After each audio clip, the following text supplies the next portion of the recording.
Hello and welcome to American Wasp. I am your host, Deter McBizness, joined as always by Alex Haha of Devil's Advocate Productions. We are I-95ers talking to you about national politics. We are starting off today with a little bit more than we start off usually on Wednesday afternoons, evenings, your time. We got a lot to talk about Yeah. today.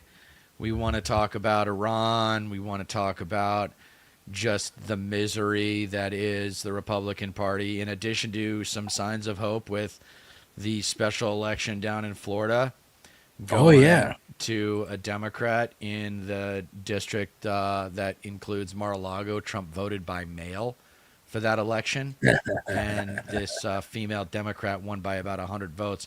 She was going up against a black dude, man.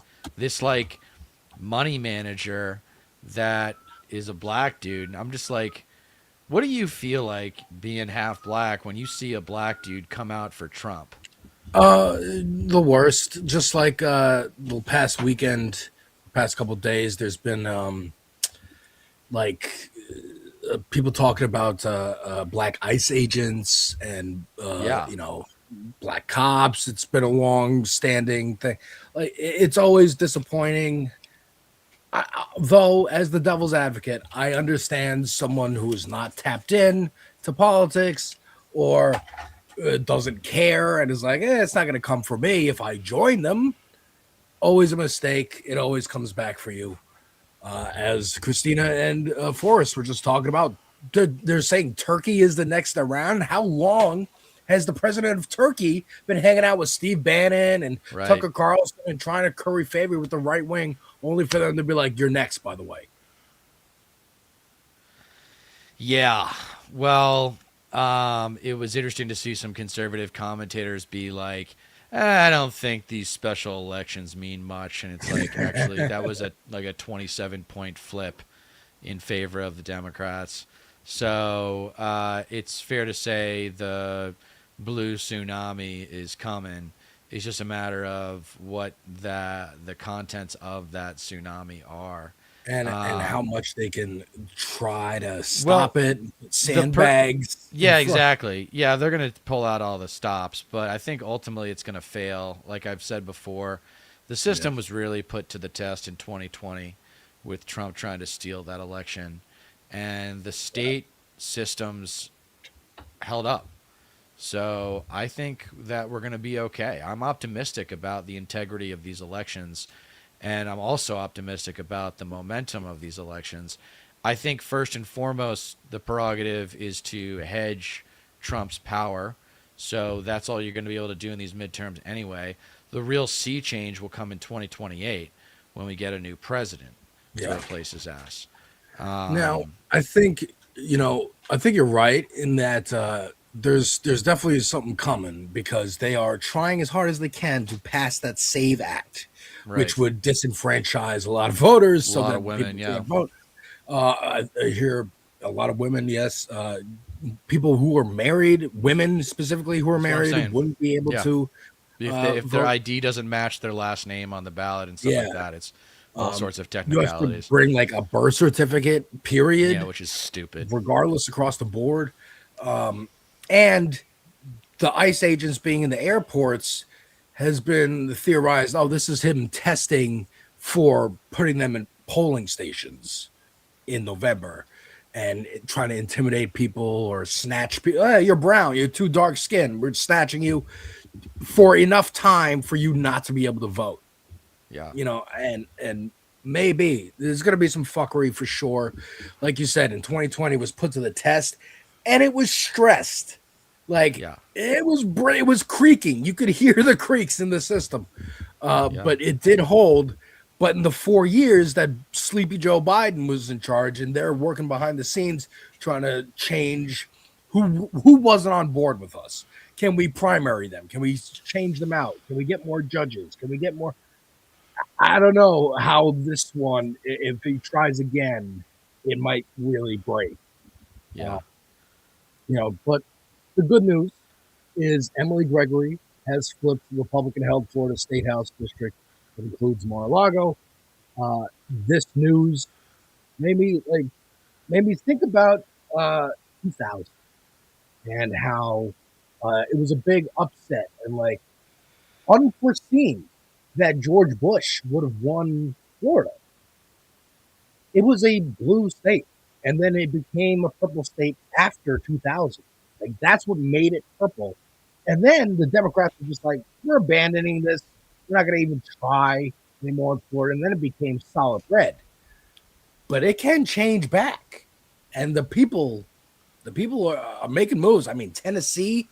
I don't know what the numbers are, but I'm less concerned with Florida, and my eye is really on Texas.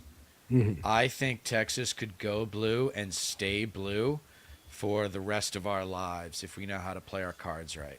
I think Because you know what Texas has over Florida? I mean, a lot of things. But for starters, Florida went red because of money.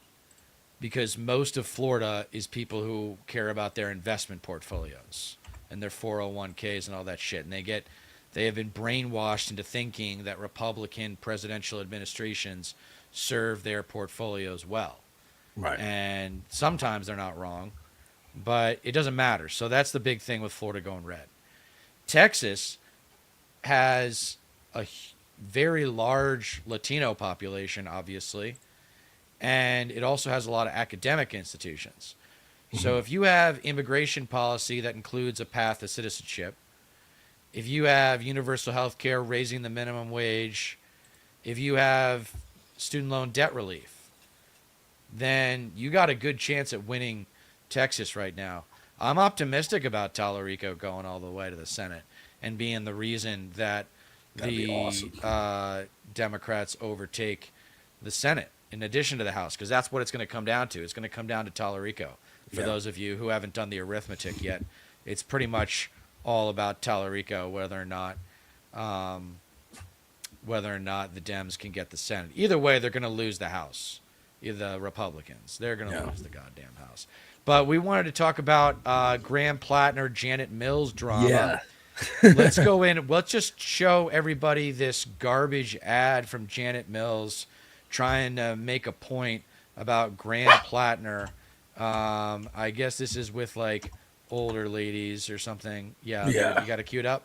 Yeah, and this is from the Pod Save America and Alex Wagner. I remember Alex Wagner from MSNBC. I liked her. She was great. Yeah, well, she makes some mistakes on this one. Oh, yeah? Okay. Well, I spoke too soon. So they're about to play the I was going to say trailer. Hold on real quick. I just did a trailer reaction. Wanda, I think you're right. I think he's going to make the effort. I hope the Black Texans are open-minded about it. I hope Crockett. I really hope they're open-minded because Crockett was just competition. Like, don't get bitter. And Crockett endorsed him. So if you are loyal to Crockett, if you are loyal to Crockett, then you should be loyal to Tallarico now. Right. So yeah, that's a big, and I did not know that Crockett endorsed him. That's good to know, and I hope she continues like campaigns with him and stuff. That would be important. But so here we go. This is the Janet Mills attack ad on Graham Plattner. Maine, let's take a look and then let's discuss it. Did you know Graham Plattner wrote that women worried about need to, quote, not get so up they wind up having sex with someone they don't mean to. It's disgusting. Plattner wrote to avoid women should, quote, act like an adult for sake. Graham Plattner, seriously. We blame the victim. That's a horrible thing to say. Disqualifying. I have not seen this. He's a bully. This guy gives off a vibe. Just no way I could vote for you. No. Graham Plattner, the closer you look, the worse it gets. I'm Janet Mills, and I approve this message. Okay, what do you think? Think it's an effective ad? What do you think about going up with it now? Listen, okay. I mean, I have a lot to say about this ad. Go for it. According to what I read on the internet, 59% of the Maine electorate is female as of 2020, which was admittedly 6 years ago, but still a lot of women. I imagine it hasn't changed that much in 6 years. A lot of women in Maine. And let's just talk about the cinematography, the production of the ad. So the idea is simple: get women to react to a news story that's been out there a long time, but seems to have fresh legs based on the fact that this ad is coming out with there's this attack ad, but also there are clearly people in Maine that haven't heard these comments before, right? And women in specific. The woman who says this guy gives off a vibe is like the chef's kiss moment for me in that ad. I mean, Pause. it really hones in on the fact that. So that is what I have a big issue with. Vibe. Really, we're doing vibes again after Kamala in 2024. We're doing vibes again After No. Trump. Shut up with your goddamn vibes criticisms, and understand that the vibes are only there to get you to pay attention to the policy, because the policy is the solution to the problem. And in case you didn't notice, every single one of those women that was in that ad was like an older white woman. An older white woman in a house that Yeah, in a suburban looks like they house. own. Right. And also, I heard about this because there's a follow-up to this where she's at a town hall and they play this ad. Janet Mills is. I haven't seen it. They took a image of him and then created an AI voice to read the Reddit posts from over a decade ago. Nowhere in this ad does it say these are posted in like 2013. Oh, actually, no, I'm wrong. I'm sorry. I'm looking at it right now. You can see it right here in the corner. It says Reddit 2013. So they did their due diligence and they let people know when these were posted. But they have, again, the voice is reading it in his voice. So if you're not an eagle-eyed viewer, which I'm sure the target audience of older women are not looking at their TV and being like, oh, what's it say in the corner of the iPad there? 2013. They're making it seem like he just said this Exactly. on like a podcast or something. That's it. It's It's deceptive. false drama, it's slimy. dude. It's super deceptive. It's super slimy. It's classic. But what do you expect from the Democratic Party establishment? Yeah. What do you No, expect of from the course. Democratic Party establishment? Yes, it is very white, but it was all women. It was all women. Yeah. And I think and they were all like, most of them had gray hair. And maybe So, that's the goal and saying like Alex. Yeah, well, Wagner that's where said, she was like, going with hey, the analysis. Yeah. Alex Wagner was working backwards from like whoever came up with and made that ad. right. But Right. it's not, and like defending them because she's probably worked on campaigns and whatnot. And yeah, it's a little disappointing, but I mean, it's clear, and we can go to the next time index 952. Yeah. It's clear to me that Alex Wagner has a problem with Graham Plattner. It's like clear to me that she just doesn't like him. Okay, that sucks. That's disappointing. So let's look at that ad and then judge how we think people react to it. If I saw these ads, I'd have questions. These are words and statements I abhor from a time in my life when I was struggling deeply after returning from war. These words are not who I am. So, man, I'm asking you not to judge me for the worst thing I said on the internet on my worst day 14 years ago, but who I am today and the kind of senator I promised to be. I'm Graham Plattner, and I approve this message, and I will not let you down. With the help of zero hold account. Sorry. That's okay. You gotta spend that $15 a month, man. I know, dude. I know. But I'm gonna help you with that. I think that's a response, and that it's all right. It's I fine. don't think you have to make one. That's what I honestly. was gonna say. He's going above and beyond right now. Yeah. Like, this is supposed to be the post-Trump era where you never say you're sorry. Right.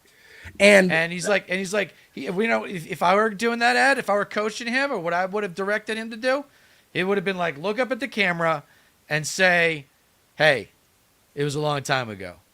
Do you really want to let the establishment win based on this bullshit? based Or on do you the want- stupid shit I said on Right. the internet when I Yeah, was this is angry classic. 14 years. At least he mentioned it's 14 fucking But- years ago. Use the word establishment. That's Yeah. what's not being done right now in the rhetoric for these campaigns, is we are not drawing, like, even Kat could have done better with it. I am the anti-establishment candidate. Yeah. Whatever you think about these other people, like these are good people. Daniel Biss is a good guy, but he's establishment. He's been like. Right. I agree. So the ad's over. Let's see what they had to say about this. Here comes Wagner. Oh, my bad. Hold on. I will not let you down. What do you think? Okay, let me just begin this by saying I think it is always a good thing when politicians own up to their transgressions and mistakes and their missteps. That is fundamentally a good thing. And Graham Plattner has done that consistently in this campaign because he's made so many mistakes.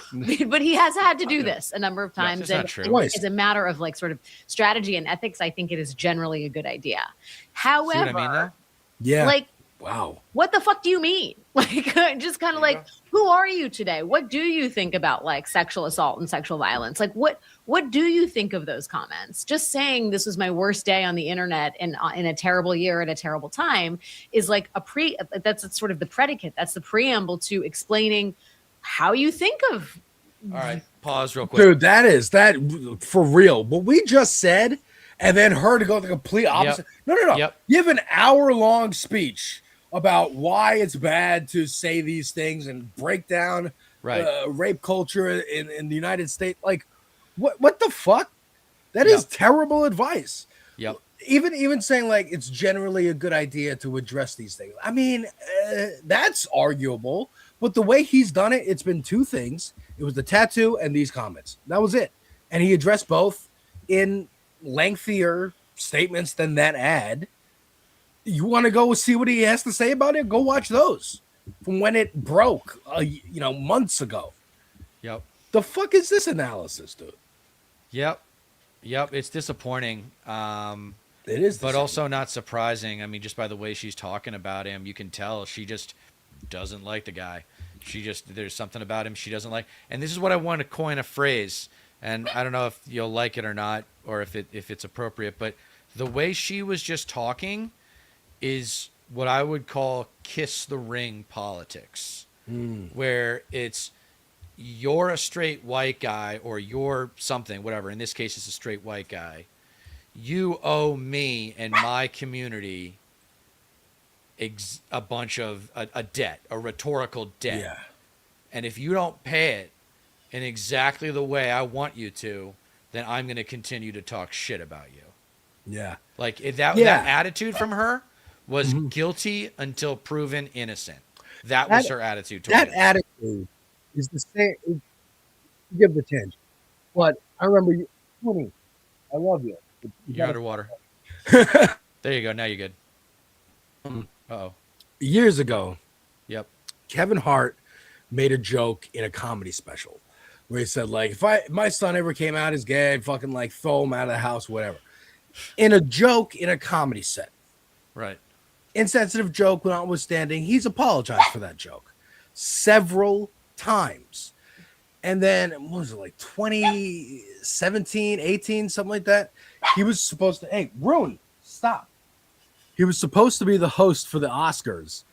And again, the internet came out with, oh, you said this joke. You got to apologize. And he was like, you know what? I withdraw.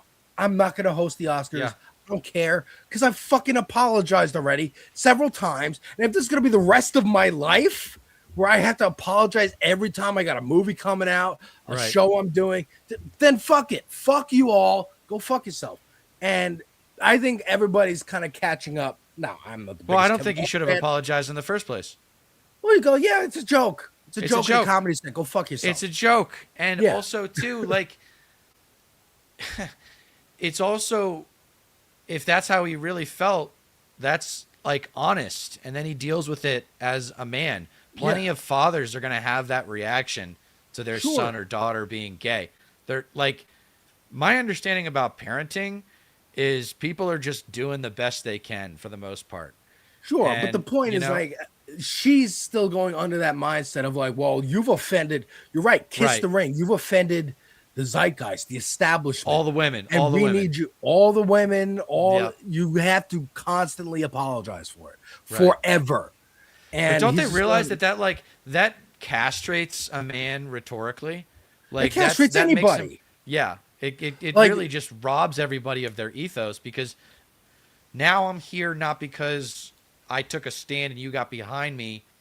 It's I kissed your ass and you let me stand in front of you, but you're not really behind me. You're not really supportive of me. And interesting. You know, this Mills thing.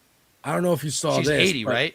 She's 80. She's gonna be 8. She's 78 Yeah. actually. I was watching a little Majority Report, and they brought up this thing that's half an hour, but I think I could just play the beginning here, and you'll kind of get the mood. This is the leaked her video? town hall that she is zooming into. By the way, she's not even there in person. look. She's doing the old Joe Biden campaign here, and this is somebody talking, an older white woman responding to the ad that we just saw from her campaign played in front of this town hall. Say that I'm a member of the Me Too generation, and I was offended by your ad, and I would very much like you to run a clean campaign. Like Joe Baldacci said, let's have a positive campaign. I don't think anybody should be attacking another Democrat right before the primary and using underhanded means and using that kind of language. Okay, I think you can talk about what you have done has been wonderful. So speak about what you have done and don't demolish your candidate in such an underhanded way. And I'm sorry, that's not a question. That's a statement. But I'm happy to. Oh no, but I'm happy to. And then she goes to answer, and the whole room is clapping. Like, it didn't work. It didn't work on her own constituents at her own fucking town hall. Her supporters are like, this is gross and underhanded. Stop. I gotta tell you, the boomers aren't gonna go quietly, man.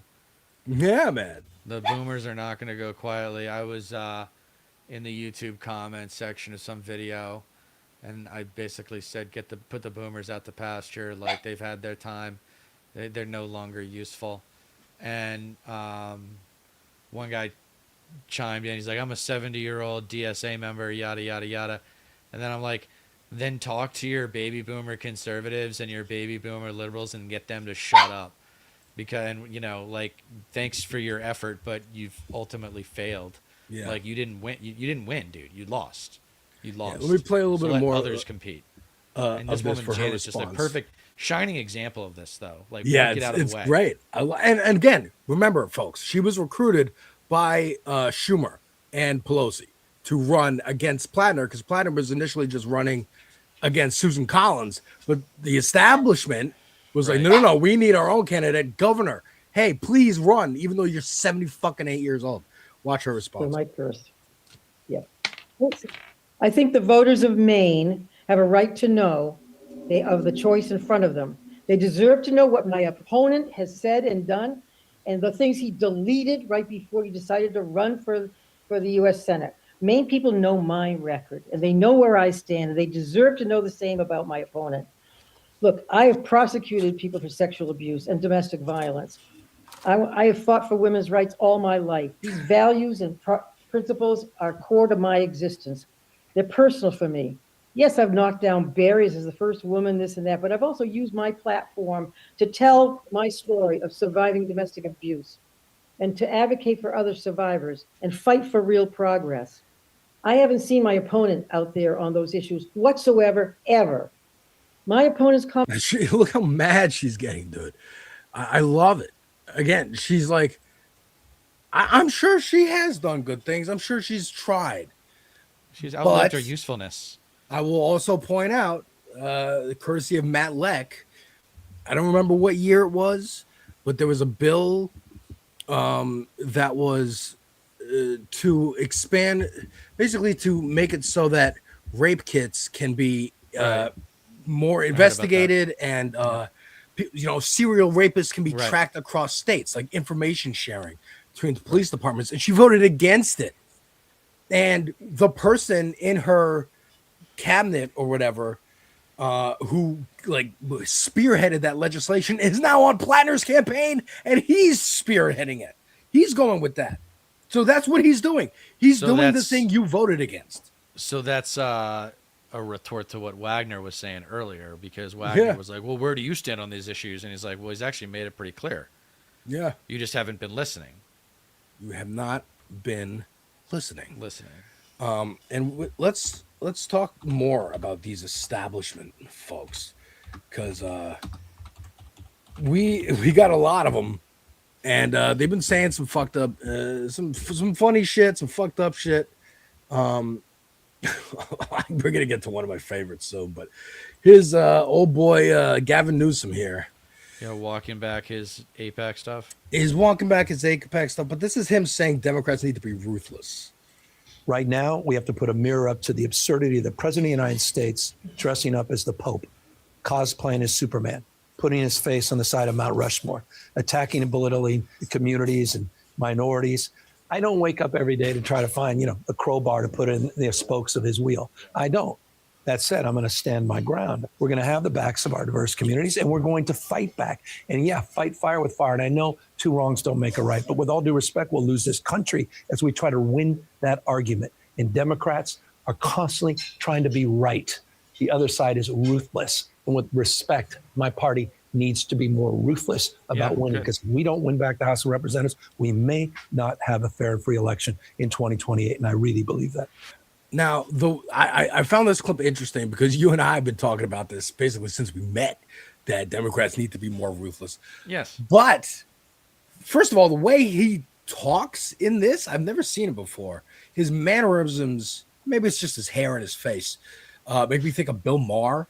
So I'm like, ugh, just immediately repulsed. But the way he's talking about ruthless is exactly this. In this same interview, he walked back his statements about apartheid. Oh, is that ruthless, dude? Yeah. Walking things back, constantly going back and forth? So it's a genocide. Yeah. It's not. It's an apartheid. It's not. He's got at least one voice in his inner circle that's got to go, probably more than one. But I actually believe in him there is a version of Gavin that would be really useful. But I don't know if he has, which one wakes up today? Yeah, exactly. But he's trying again. He's got the Obama syndrome of wanting to everyone to like you as opposed to wanting everyone to respect you.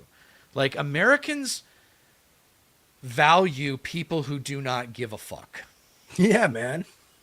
People respect others who don't give a fuck. Billy Bob Thornton. How the hell does Billy Bob Thornton land Angelina Jolie? Okay. I have no idea. Because he's a Southern Jack Nicholson. He doesn't give a fuck. That's true. He doesn't give a fuck, and he's probably hung like a fucking mule. And you know what I'm saying? It's got the same mustache on it. Yeah. I was thinking, no, just don't give a fuck. Literally, Eminem. He made a song, right? Just, people do like. How does a white rapper earn the respect of the black rapper community? He has to be that good. He has to be the fucking best, and I would argue he fucking is. But I see him as Harvey Dent. He's two-faced. One, he's slick like fucking American Psycho. But yeah, he flips a coin. And he's like, who am I talking to today? I'm talking to Ben Shapiro. Then Israel's great, and I love Israel. Who am I talking to today? Well, that guy who's talking is Jonathan Martin. Jonathan Martin is one of the most establishment hacks that you've ever heard of. Oh my God, he's miserable. So of course, so it doesn't surprise me. He keeps talking about going on offense, but again, here, the film school lesson for you guys. What's your favorite word when it comes to creativity? The answer is specificity. Where are the specifics? Wow, how do we go on offense? Do we call them white trash fascists like I want to? Do we call them idiots, bullies, and cowards like I want to? Do you not just go after the MAGA lead? Where I'm going with this is the hesitation for a lot of leftists is to go after the population, the voters, the citizens that support the politicians. They only want to go after people like Lindsey Graham and all these other MAGA trash minions like, Steve Bannon and Stephen Miller and Marco Rubio and all the crap, right? Like, punish them. I'm saying, no, we need to go past that. We need to go actually at the people that are voting for these people because they're deranged. You could actually get them ruled like a psychological illness, I think, at this point. I mean, like that's Trump derangement syndrome. They have Trump derangement syndrome. Yeah, they definitely do. I mean, I think to Michael Brooks's quote, be ruthless with systems and kind to people. Some people are irredeemable, and you go, okay, then fuck off. We don't have to try and convince you. We don't have to do the Cenk Uygur and try to go on Tucker Carlson and convince him or his audience, because what kind of fucking lunatics are tuning in to Tucker Carlson now that he's not on Fox News and he's just got a podcast? I think ignore him. I don't want to hear about it. I spoke yesterday about like I am tired of seeing Mehdi Hassan, someone who I respect greatly, retweet Tucker Carlson clips talking about Israel just because you agree on this one point. Fuck him. Use anybody else who said something about Israel. I know. Like this urge to be like, well, even the right, both sides do it. You know, Fox News will be like, even the New York Times says blah, blah, blah, because the New York Times to them is like the far left paper. Right. But they'll only use that example when they agree with something, and then everything else they're like, oh, they're crazy, whatever. But just decide. It's crazy. We don't like it. We don't like the New York Times if we're right wing. We don't like Tucker Carlson if we're left wing. We don't fucking have to hear him every day on Fox, and that's fucking been a blessing. I don't want people digging through his podcast, bring up clips to make him go viral, to make more people fucking find him. Let him be Bill O'Reilly and fucking waste away on Newsmax or whatever the fuck network he's on, and just like nobody cares what Bill O'Reilly has to say. And that wasn't the case for like 20 years. You know, like a dominance, and then Tucker for less time, but he had a dominance. And now Fox doesn't have anybody else to really replace that. Hannity's always been a lunatic. So he's always kind of been Jesse Waters. Jesse Waters is always Jesse Waters is Bill O'Reilly's fucking butt boy. Nazi. Who would go out on the street Hitler, and interview people. I know. The end. And would come on and like teach Bill O'Reilly about like younger people stuff, and Bill O'Reilly would be the fucking Archie Bunker being like, wow, that sounds crazy. I can't believe you younger people do. And that was his fucking life for like a decade. And then O'Reilly got shit canned and Tucker got shit canned, and they were like, well, you're left, so I guess you can have the 8 p.m. slot. And now he doesn't know how to shift out of that mode, so he still is like constantly joking. Matter of fact, you know what, speaking of Jesse Waters, I have a Jesse Waters clip right here, because this goes into the establishment stuff. An article came out. I don't know where, but it was written by like establishment Dems being like, maybe we need hotter candidates. Oh, I heard that was their takeaway. Yeah, I heard about that was this. their takeaway. And here's the resident creep, Jesse Waters, seizing on that to just rank how hot he thinks people are. I have to disagree with Dana. I didn't think Kamala was hot. Oh, she was I attractive. said she was beautiful. I'd say hot. I don't know. I mean, she was okay. But I mean, if we're talking hot, she's not hot. I didn't say hot. I said, well, it's about hot people, okay? AOC. I'm not going to go Gretchen there. Whitmer. Being generous. Do you ever see the? I like that Gutfeld. First of all, this is all gross and disgusting, whatever. Yeah, it's but so like, gross. I love that Gutfeld brought up AOC. Yeah, and he was no, like, me "We're not too. going to go there because he thinks she's hot." Yeah, everybody, of course, because she is hot. Because she's hot, dude. Dude, and that is so fucking funny, because it's like, oh, if you follow that thread, then it's like, oh, well, then she's going to be the president. If anything, AOC needs to be playing into her sex appeal more. Like, you know, if anything, she's downplaying it. I mean, it's a balancing act. I know. It's got to be tough, right? It's got to be tough to be that sexy. But, yeah, so on this same road of the establishment, they have been, you know, as we have mentioned in passing, championing Israel and their genocide, calling it a genocide, and also the new war against Iran that they all were like, no, don't do this unless you come talk to us first. Right. Here at Congress. And there's been a couple examples here. I'll start with Chucky.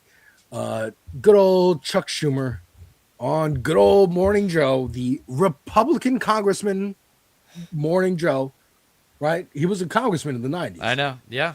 So I just One-termer. need Good people to old remember one-termer, that. dude. I tell my dad that he's been every on morning TV when I know he's watching it. He was in Congress for 2 years. He's been on TV for 20. Oh my God, really? Only 2 years?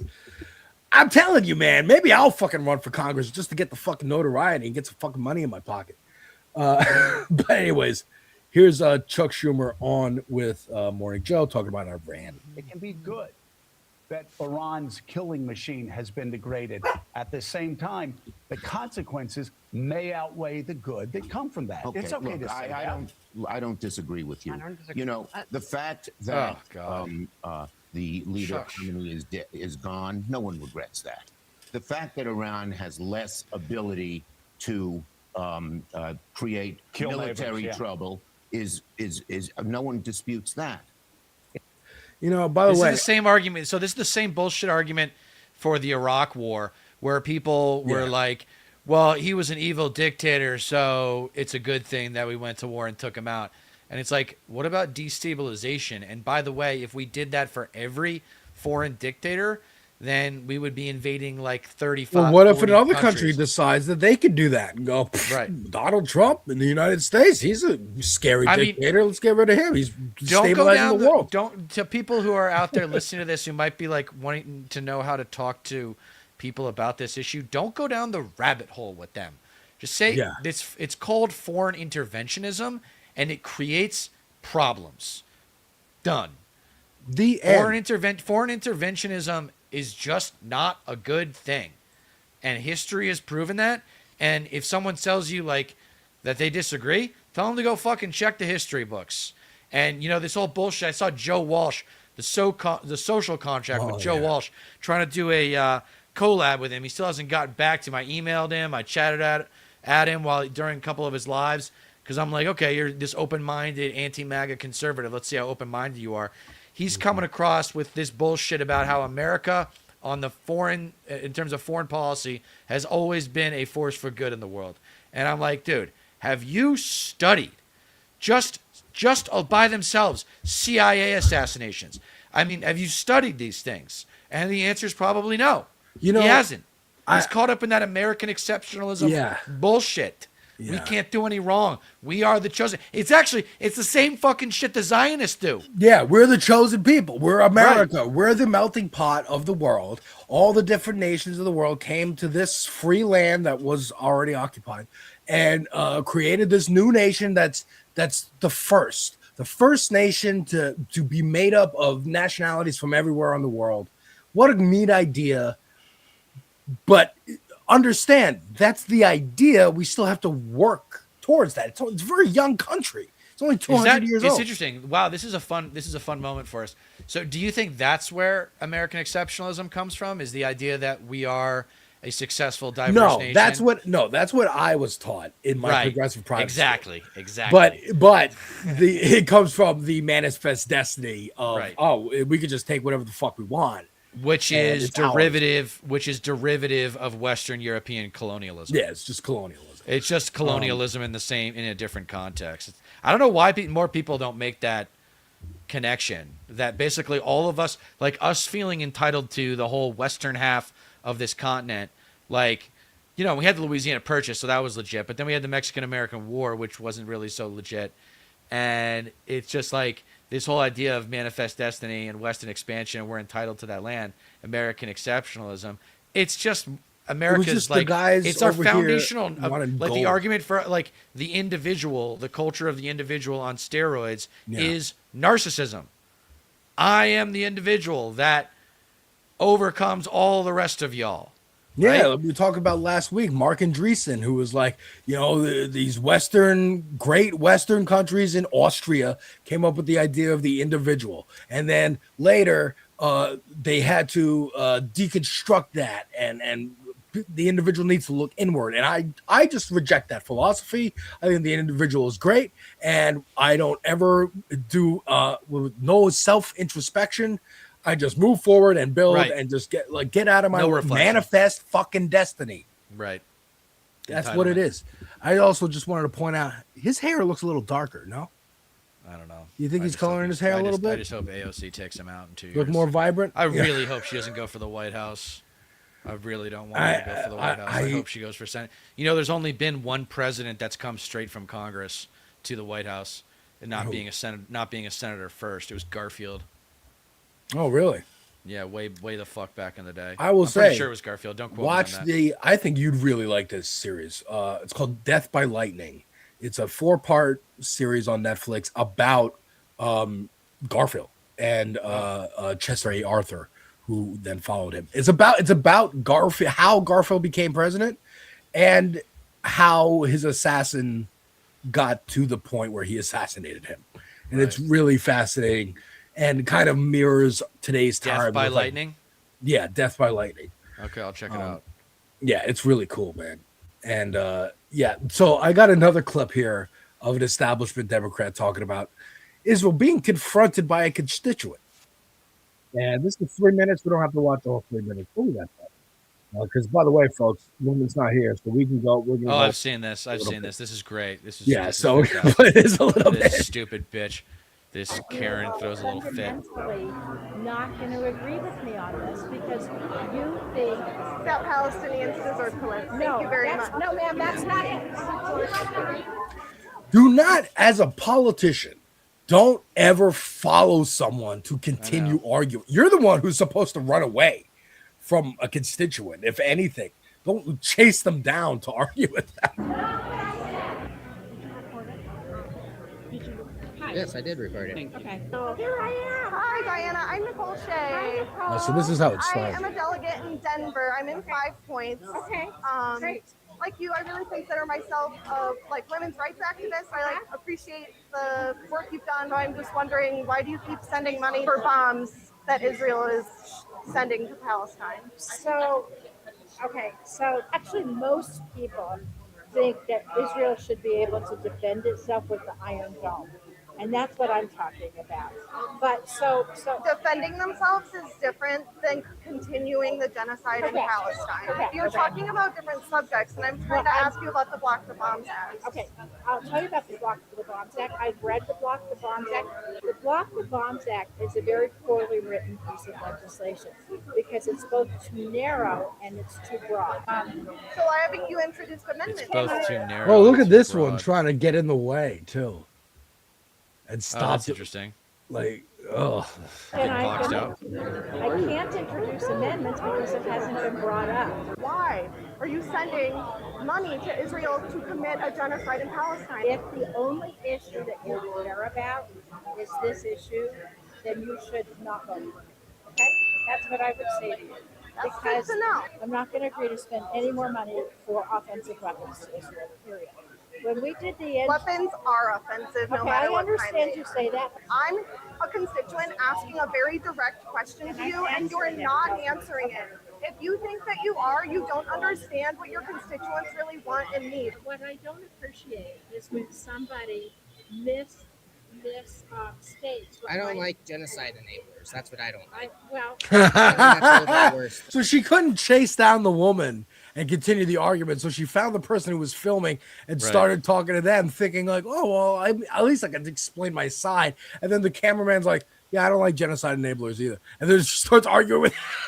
Yeah. And anything that you could perceive as rude for your constituents No, what I confronting thought was you rude- over not representing our values. Sir, I don't appreciate when people mischaracterize.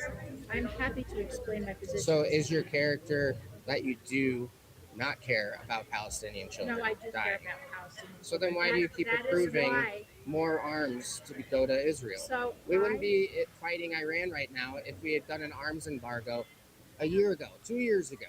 We've let them run rogue because of representatives like you taking a Wow. did take one APAC donation. That's a lot. That's a big donation. The October 6th thing. And then I refused.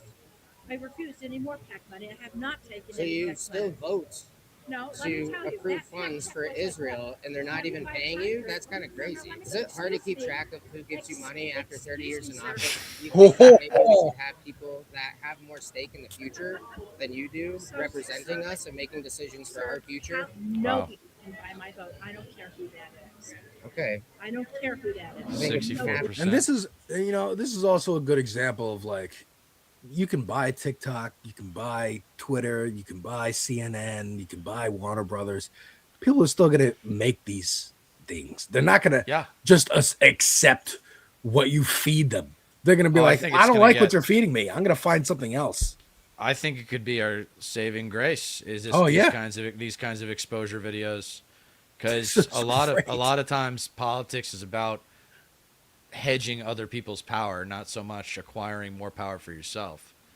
Yeah. I know that's a weird way of thinking about it because people are always like, "Oh, I'm going to come in, I'm going to make a difference." Like, well, you got enemies, you got people in the way, and that bitch is in the way. Yeah. She's in the fucking way. And I love the, do you lose track of how much money you've taken over after 30 30 years? years. Yeah. You're old. Get out of the way. Get out of the way. Now, let's end this segment about Iran from the man himself, the fucking genocider in chief, Netanyahu. Talking about Iran. Here it Also is. wrote The Lessons of History, very brief, 100-page book, in which he said, well, history proves that, unfortunately and unhappily, Jesus Christ has no advantage over Genghis Khan. Because if you are strong enough, ruthless enough, powerful enough, evil will overcome good. That's all we need to hear from him, because this retweet is something that sounds. He says, can't get over how much he sounds like Dark Helmet from Spaceballs. Evil will always triumph because good is dumb. Yeah. Yes. Evil has triumphed. Yeah. Okay. We have been now in 30, 40 years Well, under secretly a fucking cabal of the Epstein class has been controlling at least this country, also Israel, maybe some other countries, definitely has influence in England and around the world. And evil did triumph. You know, Reagan came in and paved the way for Bush and Clinton to do what they did. And we're all going to get cozied up with the corporations. And how bad can it really get? At least we'll get ours. We'll get our payday, and it'll be that's the fine shift. later. That's the shift that I want everyone in this space to encourage people, normies, people who are just becoming politically activated to make, is get away from this racial resentment, get away from, get into the class resentment, because that's justified. Yeah. Absolutely. That's where it starts. But you got to understand the blame game. Like, it's appropriate to blame someone when they fuck up. And the baby boomers have fucked it up. Over and over and over again. So take all that racial resentment, take all that xenophobic resentment, and put it into a generational context. Yeah. Do you know? Let me get this. I want to get these statistics right. Stand by for 1 second. Word. So, according to, so baby boomers are 20% of the population, and they hold 51% of all wealth in America. Add to that the silent generation, which is the generation that's older than them, which is a very small percentage of the population. And you got people who are over 62 in America, which is roughly 25% of the population, owning 65% of the wealth. Now, you're at 62 and older, okay? Now, you throw in the Gen Xers, you go down to 46%, all right? 46 and older. People 46 and older in the United States own 91% of all the wealth in the United States. Yeah. People That's 46 and older, 91%. That leaves 9% for millennials and Gen Zers. Which is now 9%. What percentage of the population is that? Fit like over half. Over half. Like, get out of the way or we will move you out of the way. Yeah, because you got to understand there's kids. Yeah. There's Gen Alpha, right? There's the kids Yeah. who can't vote.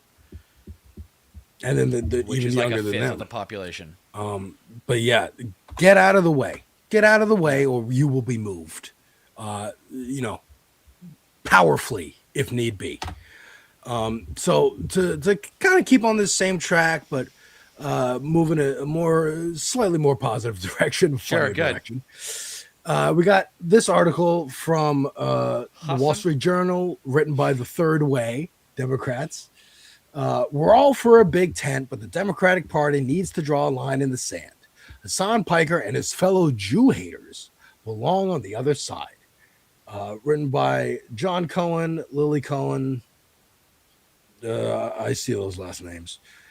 And Third Way. Now, again, I will point out I am part Jewish. Okay, I'm half Jewish, half Christian, half black, half white. I purposefully differentiate those things because Christianity and Judaism are religions. Anybody can be any of those things. Any religion you want to be, you can just be. You can just decide that you are because it's a fucking ideology. Anyways, that What is the third way? What is the third way? third way is like a Clinton founded thing. It's a national think tank. It's a Democratic think tank, establishment think tank. Center left ideas. Basically, more like neoliberalism? Sounds like like, hey, we can, like, the whole idea of like the Joe Mansions, the Kristen Cinemas, like we can like work with Republicans and we'll find the middle ground on every single issue. The meme of like the Nazis on one side and the black people on the other side being like, we want to kill them all. And it's like, we just want healthcare. And then someone in the middle be like, can't we find a compromise between these two? Like, you're so extreme. Both of these are equally as extreme as each other. And, I see it as a sign, a good sign that similarly, these idiots are doing shit over on CNN to try and appeal to the youths. To quote Joe Pesci from My Cousin Vinny, the youths. They are turning their newscasts into more podcast-looking set. They're just redesigning their sets. That looks like the ESPN, like, what is this shit, Romney? What? Romney Ryan, McCain Palin, John Edwards. Edwards. It's both. It's both. It's Republicans and Democrats. I don't see any We're Obama fair. or We're anything down the on middle. there. There's Rudy. Is that Rudy Giuliani? Two Romney posters right on top of Dude, each what other. happened to what's his fucking name? Jake Tapper? What happened to him? What happened to Jake He's a Tapper? Zionist. He's October selling out? 7th happened to him. Yeah. And I would even, I mean, he's all, to me, he's always sucked. Dude, when I started watching, When I was super young, he wasn't so bad. When I started watching politics in 2012, I tried to, I was like, okay, I'll flip between Fox News and MSNBC and CNN. I'll get like all sides of stuff. I couldn't stand CNN. It was just so fucking boring. Right. It was so fucking, dude, this tweet, this is getting me. We need more flair from Office Space. But even Anderson Cooper, like, oh, here's the control room behind me. Like you're in it. You're changing the camera angles to make it seem like a talk show, make it seem like a podcast, make it seem like the people watching are invited in. It feels more personal. It's an aesthetic. And here's Jake Tapper explaining to the, I'm sure, that demographic that you just said, 46 and up viewers of CNN, why it might look a little different. So you're probably wondering what's going on, why we're in my office for the first hour of the lead today. So it's an experiment. This is my actual desk where I do my actual work, not the desk in the studio. And we thought we would bring you into the space where me and my team do our actual journalism and plan the show every day. So Yeah, here let's we are humanize giving it. a shot. You might also be wondering about the decor, the posters and the kerchiefs and such on my wall. Well, the theme is these are all losing presidential campaigns. And this hobby started 26 years ago after I covered my very first presidential campaign in the year 2000. Campaigning and hopping from bus to Surrounded by plane to bus. losers. That's how you want to work. Signs and Right? posters What of the all fuck? candidates I covered. And by the end of the election, I had a really great collection of, losers. And there's an autographed Gore Lieberman one from 2000. So anyway, this all became a hobby. Here, come back to me here. You'll see this is Doel. one of the grand achievements in my Al collection. Smith. It's an Al Smith poster. He lost in 1928. Democrat to Herbert Hoover. Republicans, too, on the wall here. And from the modern era, there's autographed Romney and Ryan from 2012, autographed McCain, Palin from 2008. The oldest one in the corner there, 1844. That's Henry Clay of the Whigs. And beneath that, you have the 2000 butterfly ballot voting booth and a Jake Tapper Muppet. Wow, this isn't working, Jake. Is that not the funniest fucking This thing? is not working. They're Jake. trying to be relatable. And Who's that the tells producer me, on this, dude? I think I got into the wrong business, man. I should have gone into producing 24-hour news. I think I would have been so much better at it than anybody who's doing it right now. It's not hard. Have diversity in the stories that you do. Okay? It's not hard. Like have it rather than have it be the same 2 to 3 stories recycled over the course of every hour, which is what pretty much all of the 24-hour news networks do now. Yeah. Like, they don't go into the House races until the results come. No one even knew about this Florida House race until yesterday. Right. Until the actual election actually happens. Very few people knew about it because the networks don't fucking cover it. And, you know, I don't know, devil's advocate brain, man, I'm sorry. But maybe it's kind of an advantage in some instances because then they can't run a months long smear campaign or run their own candidate like local. They're doing with Plattner.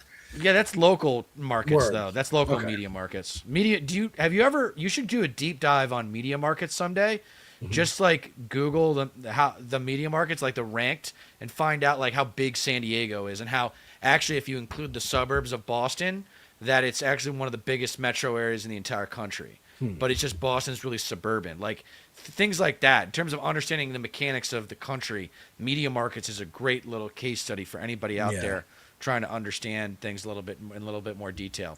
That's a good tip, folks. Write that down. I love for real, but like it shows me their level of desperation. Their ratings are in the fucking shitter. They just got bought by Paramount. Throwing shit up on the wall. Zaslav throwing shit up on the wall. David Zaslav of Discovery, they bought Warner Brothers a couple years ago. Since then, gutting it for parts. Right. Somehow Warner Brothers still standing, still making some good shit. Superman, the DC movies. I just talked about Night of the Seven Kingdoms. I'm rewatching Game of Thrones because of how good that Night of the Seven Kingdoms show was, and hopeful and bright. Check out my review of it on my channel. Nice. But they're now bought by Paramount, who's we know was the Ellisons. Skydance came and bought Paramount. Right. Now Paramount's going to eat Warner Brothers. But David Zaslav is already right wing, was already trying to move CNN. That's why you've been seeing Scott Jennings on your TV for the last couple of years. Right. Because David Zaslav there's no way Abby Phillips is like, I want this guy on my panel all the time. Or if she is, then she sucks and she should fucking get the fuck out of there. But this is not going to save your ratings. No. CNN. You need new people. You need new people, and dude, new I don't people. know why they don't like. Other than Anderson Cooper, I think everybody else is replaceable. I think Anderson Cooper just has an incredible lineage and a great look, and like he would always be worthy of a show. But everybody else on the CNN roster could get booted and replaced. There's some young talent out there, man. Like when Fox, there's a great movie out there about Fox News, the loudest voice in the room. I love that. The Showtime series, fantastic. And I recommend people. Russell Crowe plays Roger Ailes, and I recommend everyone check it out because it gives you an idea of how media conglomerates come to form and how they recruit talent. Yes. Where they find these obscure fucking radio shock jocks, like Hannity. Like Hannity came from Atlanta, he was just this conservative white guy in Atlanta, and Roger Ailes, listening through these test tapes, is like, "Yep. We got to have him." That guy. And then we got to have him. And then I love the scene in that show. Now you got me going. Where they put him on stage, or they're doing like test footage, like a test debate, and they actually bring in someone from the opposing ideology, a liberal, who's a good debater, and like destroys his arguments. And they're like, get somebody else to go up against Hannity. Right. Someone that Hannity can. We're keeping handle. Hannity. We're keeping Hannity. I remember that. So I remember funny, that. That was a good scene. It's a great show. That's a good pull. Do we have his Lumen coming on today? We're at 5 now. Lumen is not coming on today, so we can keep going a little bit. Right, I'm gonna run too, but I do have a couple more clips here that I wanted to bring up in this term of. Yeah, I got to do one more. Then I do have to go. So let's do one more, or do the Zoran one. Yeah, the Dems can't catch us. And they can't because they're old. Like we've been saying, they're old. And even if they're not actually old, their ideology, their belief system is old and out fucking dated. So here's Zohran Mamdani, my mayor, responding to handling a heckler at an event today. What I want to say today, in accordance with the fact that we love that in New York City, you're going to hear it from everybody. It wouldn't be our city if there wasn't somebody on the block.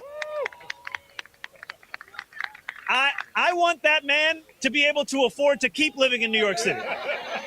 Because the day that I don't hear him yelling at me, it means he got priced out of this place. And I don't want that. I don't want that for him. I don't want that for anybody in this city. We need to make this a city where it's affordable enough to yell at your politicians. If it's not that city, it's not the city I want to live in. Let's be clear about it. So let this be a city where we have this, where we worry about, are the Knicks going to win the championship? Where we ask ourselves, why is a $9 latte $9? Let this not be a city where we ask ourselves, is government doing enough to build affordable housing as quickly as it can? Today starts to answer that final question. Thank you so much. Love it. He's got the skills to pay the bills, He's man. got the greatest skills to pay the bills. It shows you, I mean, obviously there's a lot of natural talent there as well, but I bet if you ask him, he'll be real with you about how hard he's worked on his game. Like, every great communicator has to work on their game. Oh yeah. And if you're not, like, there's a saying in the NFL, if you're not getting better week to week, you're getting worse. Yeah. So now that he's in the position of power, like, he's flowing, dude. He's flowing. And he's wielding it. He's giving constant updates on what he's doing. I had a clip here about him talking about how we're saving money and trying to pay off this $5 billion hole that Eric Adams left. I'm not going to play the clip because I know we're going to go, but John, I can't pronounce that last name, GOP mega donor, who a grocery store magnate. He owns D'Agostino's and Gristedes. Those are ones I'm very familiar with. He said he would leave the city and close all his stores if Mamdani won, and now he went to City Hall with a gift for Mamdani because that works so well for Trump. So he's doing it again. He brought his own book that he wrote. But again, Mamdani's in. It's over. You have to fucking bend the fucking knee, tax the fucking rich, or get out of the fucking way. Or fuck off and die. Fuck off and die. Fuck off and fucking die, dude. Get out of the way or you'll be moved. That's what I'm leaving with, folks. I got two videos on my channel that I want to point out before I leave. I put some time and effort into this. Daredevil premiered last night, season 2 of the new show. They are very critical of ICE and the cops, and I love it. Check it out. And I made a reaction to the new Harry Potter TV series that's being made by HBO, which is soon to be Paramount. There's no reason for it to exist. It's fucking ridiculous. I encourage you all to watch that Daredevil thing. Folks, we're in it. We're in the fight, man. And I think we got a good chance of pulling through. Yeah, we got a lot to be hopeful for. I really believe that. And don't worry about 2028, everybody. Let's stay focused on 2026, getting as much people in there. And, I just get out there and make sure you like, share, and subscribe this stream. Check out both of our channels. Please check out everybody else who's on this space. And until next time, and I'll actually be on my channel again in about an hour and a half at 6:30 p.m. Pacific with Stat Pat Stateless Patriot for Left Coast Live at 6:30 p.m. Pacific. If you guys want to check out my channel, I'm going to be going live with my regular guy, Stat Pat. And until then, we are reminding you that you don't get change in America by asking nicely. Oh, yeah, dude.